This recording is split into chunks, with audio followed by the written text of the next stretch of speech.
Hi, my name is Palash. I'm a founder of Alanix Media, and in this video, I'm going to talk about Team Plan and how you can add new team member to your Webflow account. So, all you have to do is go to your Webflow dashboard and select Plans.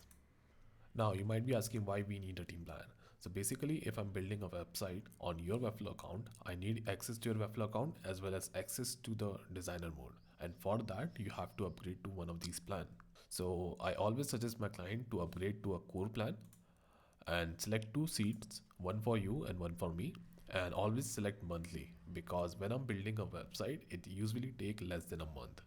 And once you make the payment, all you have to do is just go to teams on the left hand side, and now you will have one extra seat. So just invite me as a member. So just hit invite member, add my email, and that is it. That is how you add new team member to your Webflow account. I hope this is helpful. If you have any question about it, please let me know, and thank you for watching.